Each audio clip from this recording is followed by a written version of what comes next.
And I remember one afternoon, it was with my driver, and we were providing security for a meeting that was going on inside with the elder of the village, that the meat guy, the guy who sold the butcher, had opened up his shop out there. And his shop consisted of a lean-to with a meat hook and the sheep grazing behind him. Well, I'm talking to my driver, and I'm looking down, and I see this black, looked like a balloon hanging from this meat hook, and it was about 25 yards away, so we really couldn't tell what it was, and we're both trying to figure out what this thing was hanging.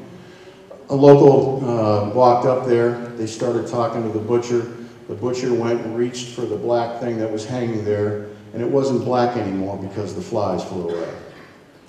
He bought his meat, he took it home, and he cooked it that night, I'm sure, for his family.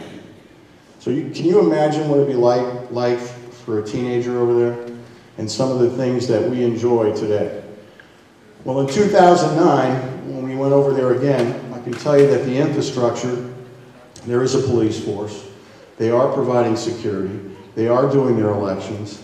They are taking over their country, and the whole mission of what we did in 2009 was to continue to resupply the United States Army, but also to set the stage for the Iraqis to take over that. A lot of people ask us why we're there and why we did what we did. I can't answer that question, because each individual has his own reason for why he joined the National Guard and why he does that. But I will tell you a story of a very memorable day. It was in 2005, it was the very first election, and the mission of my battalion was to provide outside security for the polling places. And the Iraqi army, as fledgling as it was then, were going to provide the inside, so they wanted the world to make sure that they had seen the Iraqis guarding the inside, but we really had the outside.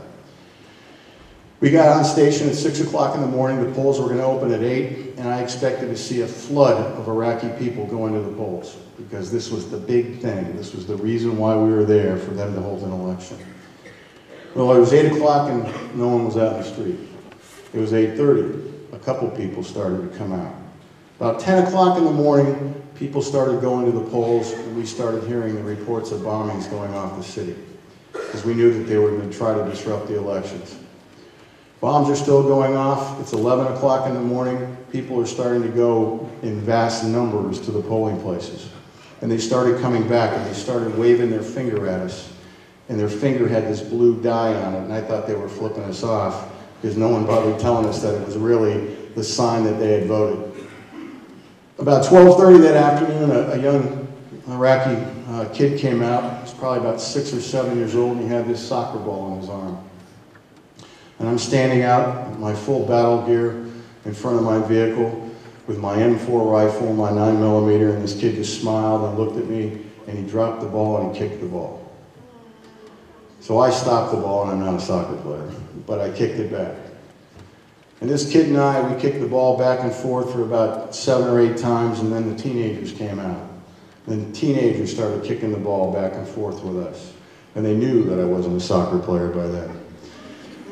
The parents came out, and they offered us tea, they offered us bread, and they really made us feel that what we were doing was unbelievable. And I remember that year, Washington State still hadn't decided who the governor was, and we were asking these people to go out and vote with bombs going off at polling places, and they did. And I remember that kid with the soccer ball, and I hope he's still alive today, because life in Iraq for a 7-year-old kid, his life expectancy isn't very long. It's getting better, but it isn't very long. When you look at what the National Guard does and what the National Guard is going to continue to do, we're probably a very vital force. The National Guard right now is needed more in the country than it ever has before, because our nation's army is smaller than it ever was before. Right now we're preparing Auburn, as you know, and I'm sure the Howard Hanson Dam is definitely in the minds of your parents, and probably in the school district, is not doing very well.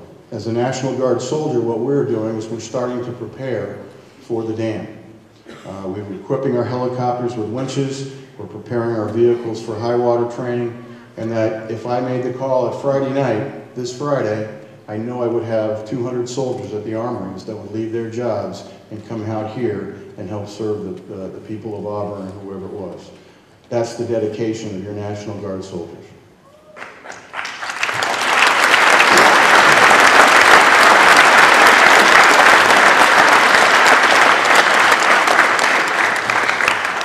I'm going to close out with a clip. This clip it's a photo music type clip, I guess.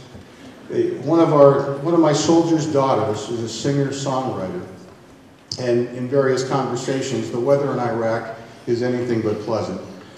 And there were days that we would just wish that it would rain. Over the last 5 days, it's rained here. I've loved every day of it.